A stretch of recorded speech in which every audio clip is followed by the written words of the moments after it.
Welcome to Upper Left Tech, a podcast about tech executives in the Pacific Northwest, where we explore their personal journeys, their passions, and their purpose. I'm your host, Dave Welty, and today we have a very special guest, Kunal Chopra. Kunal has worked as a general manager at both Amazon and Microsoft. Before that, he was CEO at Unicorn, and now he's the CEO of eTails, a digital brand growth consulting company in Spokane, Washington. Welcome to the show, Kunal. Thank you so much, Dave. Pleasure to be here.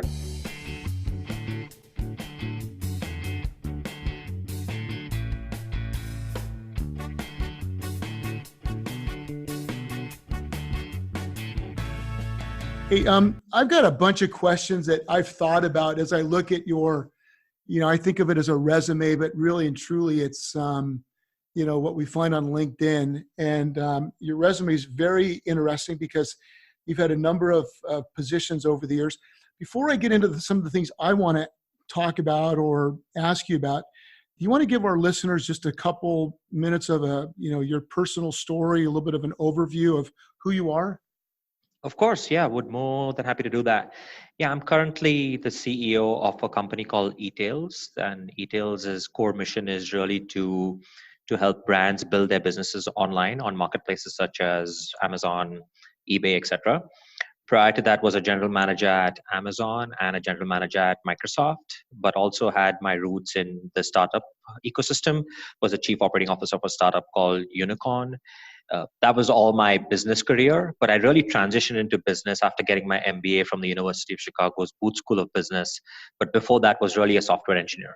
So my career started off as a software engineer. I've been in the tech industry for a long time, and then transitioned into core business within tech companies, but through an MBA. And that was my sort of story. I do have a master's in computer science as well, and I'm originally from India. So yeah, that's my story at a high level. That's the 30,000 foot. It's interesting. I'm very familiar with Chicago Booth School of Business, just from a finance perspective. Eugene Fama, right? Some of the work that comes out of the Booth School of Business. Not very few, but we find, occasionally you'll run into people that have either gone there or know much about it. But it's a wonderful school. I'm sorry. No, I was saying, yeah, it's a great school, and it's known for being a finance school, but over the years it's really transitioned into being more of a business school as a whole, with a lot of focus on entrepreneurship, strategy, and other areas of business as well. Do you find that your experience that you gathered from Booth School of Business has helped you in your career in a real meaningful way?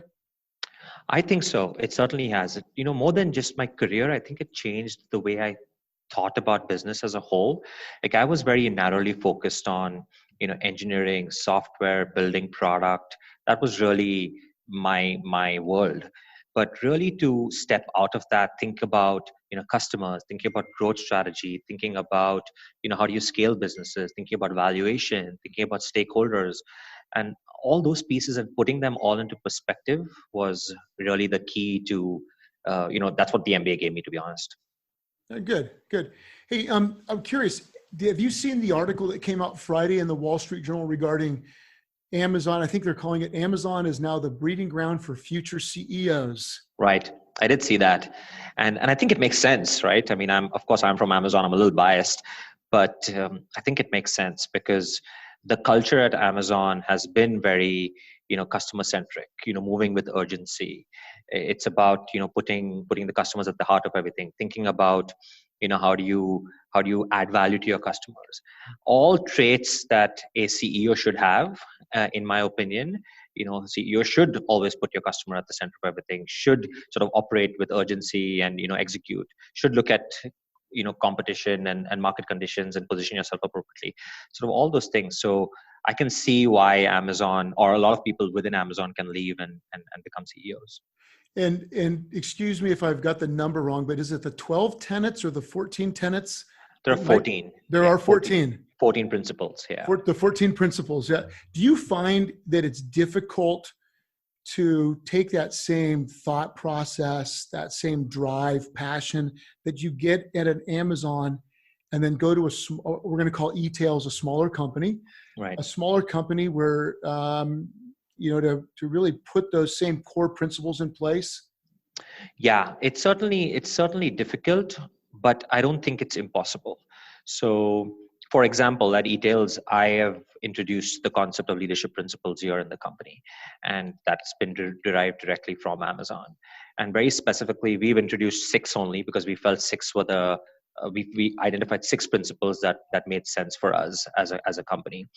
It's been The journey has been difficult, no doubt about it, but I think it just you need leadership alignment from the top, right? As long as the CEO is aligned, as long as his or her leadership team is aligned that this is the way we're going to operate the company, and then create an operational infrastructure around those principles. So for example, your rewards and recognition process, your the way you operate in meetings, as an example, the way you make decisions, like everything is centered around those principles. I think it starts becoming part of your culture. So it might be difficult initially, but I think there's a way to do it if executed appropriately. So you said that you've incorporated six of the core principles. Correct. Give me an example, if you could, of maybe one of them that you say, this is great at the Amazon level, but at eTails, it just doesn't make sense. Right. So, for example, where we are in the phase of eTails right now, eTails is going through a transition. We've pivoted the company from being a true retailer that we were initially into a full-fledged platform for software, a platform for retail, and have introduced to the world a portfolio of products and services. So we are in that phase of the company where we're pivoting. So one of the principles in Amazon was, think big, for example. So if we want our folks to really think big, we'd want us to think about the future. And although that applies a lot to the world at Amazon, maybe something that we're not ready for right now. So instead of going with a principle like think big, what we have pivoted into something known as, we are your partners incubator. So partners are our customers. We call our customers our partners at eTails, and we want to be at the forefront of innovation for these partners. So instead of going with that really think big, shoot for the stars, we really want our folks to innovate on a day-to-day basis. And so we pivoted that principle slightly and created something around innovation and making sure that we are our partners incubator and we're always ahead of the game. So that's an example of a principle that applied really well to Amazon, where they're shooting for the stars. They've got they're a different phase in the company, but not for us as a smaller company right now. Yeah. What when you think about Amazon, your experience at Amazon versus Microsoft, general manager at both, Mm-hmm. I don't know a lot about what it takes to be a GM at Amazon. I do work with a number of GM level folks at Microsoft. I have a pretty good understanding of, the commitment that it takes, the workload, et cetera. Can you talk a little bit about the difference in culture at that general manager level at Amazon versus Microsoft? Yeah, of course. So at Amazon, I was a GM on the retail side. So it's a very, pure retail sort of role where, you're in charge of the P&L of a particular category. So, everything from a principal standpoint applies to you. You're customer obsessed, think big, and all the other 14 principles that apply. But the core around that around working at Amazon has been around just P&L management, like true P&L management from a retail standpoint. A bunch of vendor managers under you that are consistently buying, and we're selling on the platform. On the Microsoft side, it's very product centric as a company, so it's slightly different from that perspective. The goal is really to focus on what products can we release to the market, and so it's not that P&L didn't really matter, but really what mattered at that level was or at Microsoft was really, but what kind of products and services do we introduce to the market to make us more competitive relative to what's out there. So even though the goals were pretty similar, you got to grow your business, etc., the focus was slightly different. Very product centric on Microsoft, but very operationally heavy, very very P&L management, and looking for every opportunity that we can get to make sure that we're hitting our P&L goals in Amazon. So, but again, culturally, the companies are different from that perspective. Amazon 14 principles, Microsoft different in its culture, but I could see in Microsoft coming in recently, just after my stint at Amazon, that a lot of Microsoft has been changing to align better to what Amazon has been doing in the industry. So you'd see the same energy that you would see on Amazon on a day-to-day basis. For example, people coming in early to work, people trying to drive towards urgency. All that was introduced under the leadership of Satya in the company. It's interesting. My wife was at Microsoft for Right. about 10 years. And so I've seen the company go through, and this goes from, heck, I got to get my math straight here, but maybe mid 90s, 95, 96 or something.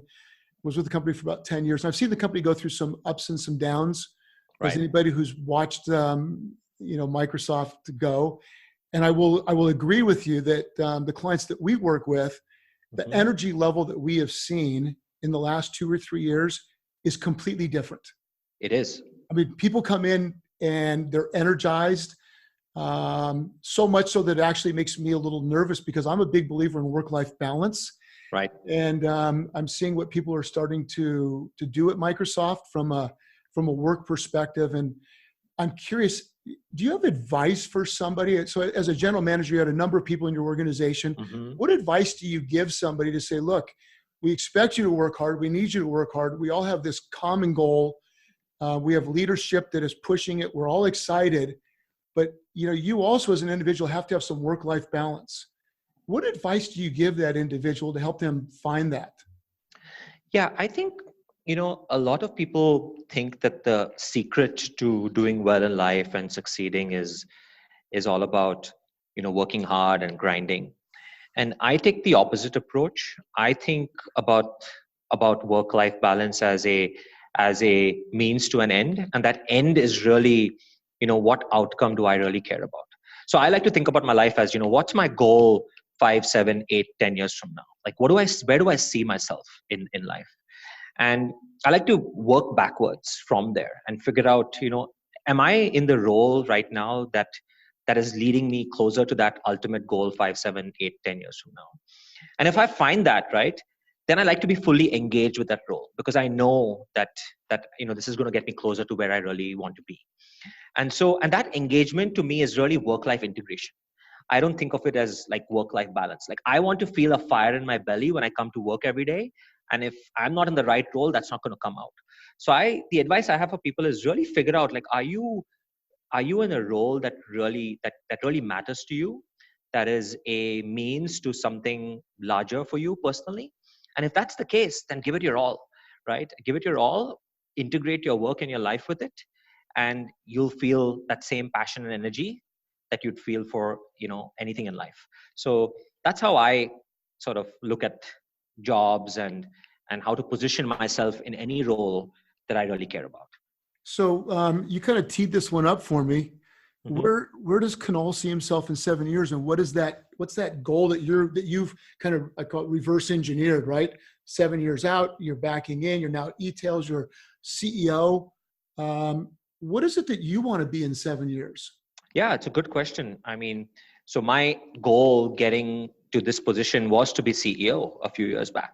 So, I told myself that, I set a path for myself about, I think it was like 4 or 5 years back, that I wanted to be CEO of a company. I didn't really think about the kind of company at the time. I just knew that I wanted to be CEO. And when the opportunity came, and I knew it would come, it was just a matter of time. And each role that I chose, from Amazon to Microsoft, was a step leading to this ultimate position of being CEO. For me now, it's the next step, right? Like I want to be a CEO of a way larger corporation. For example, my goal is to potentially take eTails to we're already part of a public company, but make it like $1 billion valuation company, right? And how do I take it to that level and be a CEO of a company that is a lot larger than where we are today? So for me, it's about scale now because I've reached the goal of being a CEO. And for me, it's about leading a multi-billion dollar enterprise as opposed to the hundreds of millions that we are today. So that's my vision. Well, I'm going to be curious to watch how things progress for me because, again, if you look at your LinkedIn profile, I can go all the way back to Groupon, and it says recruited, and then you go to the next company, recruited. Right. It doesn't matter. I go all the way along here. Except with eTails. eTails is the only job description where it doesn't say you recruited. Right. Did you pursue e-tails or did e-tails pursue you? No, I was pursued. So they reached out to me. They really liked my profile at both, coming from both retail at my times at Groupon and Amazon, as well as my tech experience at all these companies. And that's exactly where eTails is. We are transitioning, as I said, from a retailer into a true tech platform for retail. And so they reached out to me. Yeah, I good. so yeah, I'm definitely fortunate to be in the position of being asked to come and run this company. Good. Are you having fun? Oh yeah, I'm loving it. I love it. I absolutely love it. I come in early in the morning. I'm excited. I'm energized. I love my employees. I love everyone here. I love the leadership team. We continue to focus on growing the business, growing the company. There's just so many opportunities in front of us. And look, there's a big gap in the market personally too. We think that brands are struggling to figure out how to navigate the disruption that happens in the retail space, or that is happening in the retail space. And we want to be their partner and help them navigate that. And with our portfolio of products and services, we think that we can do it very well relative to what the competition has to offer. So yeah, I'm excited. I love it. And I get energized to come to work every day. Have you had a kind of what I would call a crossroads moment in your career? Something that happened to you, whether it was early on at Groupon or Amazon, Microsoft, where you had that kind of, I don't know if you want to call it a wow moment, but something happened professionally where you said, this is where I want to go. Was there anything along the way that really struck you? Yeah. I mean, honestly, when I went to business school, right, when I finished my time at my first stint at Microsoft as a software engineer, and in that phase of my career, I went to business school. I went to business school like a lot of students do, to change this career from engineering to finance, right? A lot of people say, well, I'm going to become that investor that on Wall Street, or that investment banker on Wall Street, or become a consultant or management consultant, right? Typical MBA routes. And I even did this internship when I was in business school for a period of time with a finance company as an investment management, as an investment analyst.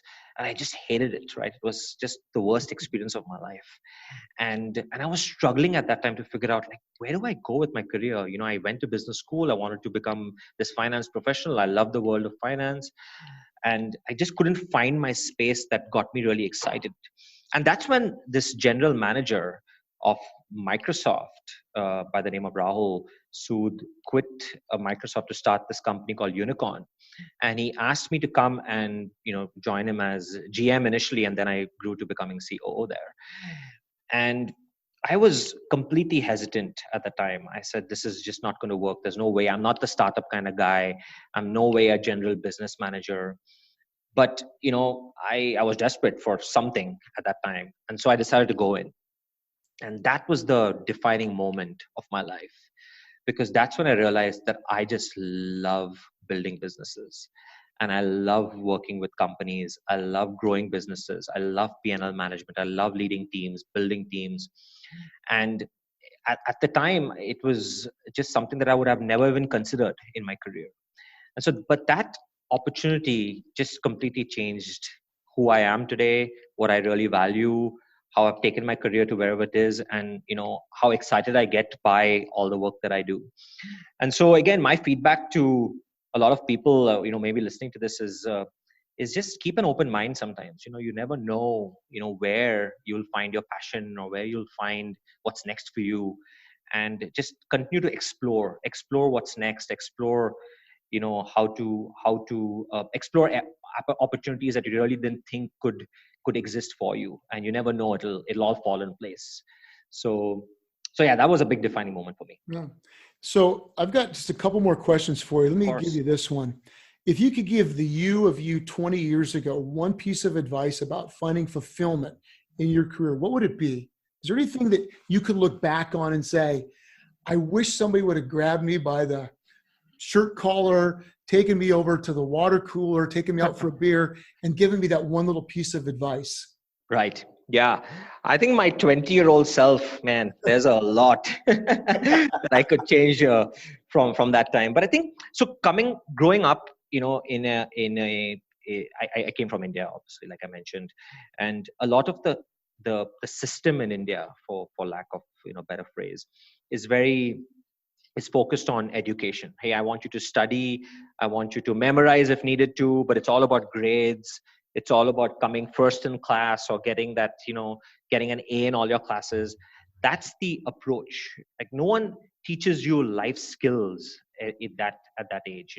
Things like discipline, or things like managing your money too well, or relationship management, or living a healthy life, and all the aspects of well-being that really matter to pursuing and doing well in your career, that I've realized over time are so important. I wish someone had taught me at that time. If there were entrepreneurial aspects of an entrepreneurial side to me that I see today in a lot of what I do, I wish that someone could tap into that 20 years ago, right? And teach me the skills of take risks, and it's okay to fail, and but none of those life skills that I've been learning over the last 5, 7, 10 years. I wish I had the opportunity to explore some of them as a younger me. So I think just general life skills. It's what do we call that? Hindsight's 2020, right? Hindsight's 2020. It's crystal clear. Hey, lastly, before I let you go, you're out in Spokane, Washington, and we were kind of, I don't know, I'm going to say laughing about it a little bit ago, but right. Before we got on the air, I think it's a beautiful place. What do you do for fun? I mean, you said you go to work early, you work really hard, you've got fire in your belly, I think is the words that you used. What do you do for fun when you've put things away for the day and you're going to go clear your head? What is it in the Spokane community that you found that you're passionate about or that you really enjoy? Well, the good news is the things that I like to do for fun can be done anywhere, which is I love watching movies. So I'm a big movie buff. Growing up in India, my father was a producer in Bollywood movies, which is the Indian film industry. And so I've always grown up in that sort of culture and that atmosphere. And so that I've taken that with me. So I like catching up with the movies. I saw Joker recently, which was a great movie. I'm always on. I'm on Netflix or Amazon Prime. So I love letting loose. Catching a good movie, and that's my downtime for me. Just like to get away from work and watch a good movie. What's your all-time favorite movie? Oh, that's a tough one. There've been a lot in my time, but I think I wouldn't say all-time favorite, but it's pretty recent. I really liked Interstellar. So I'm a little bit of a science geek. So I really liked that movie. I thought it was a good representation of merging drama and science. So I like that movie. Yeah. Well, you mentioned Netflix. I just got to ask you because I fell in love with it. But did you watch any of the Peaky Blinders episodes? No, I have not. No? Well, if I'm going to just tell you, it's pretty fun. It's very entertaining. Is it? Okay. Okay, I will add that. Add that to your list. I will. I will tell you, put subtitles on it because it's 1920s Birmingham, England, and the accents are, for me anyway, it was very difficult. So, listen, great. I want to thank you again for taking the time today. It's been really nice talking to you. I would ask you, keep us apprised of your journey. Maybe we can visit again sometime down the road and get an update on what's going on with e-tails and with you in your professional career. Most definitely. Thank you, Dave, for having me on. I appreciate it. And that's a wrap. Thanks for tuning into this episode of Upper Left Tech. Please subscribe so you'll be notified for the next one. Thanks again.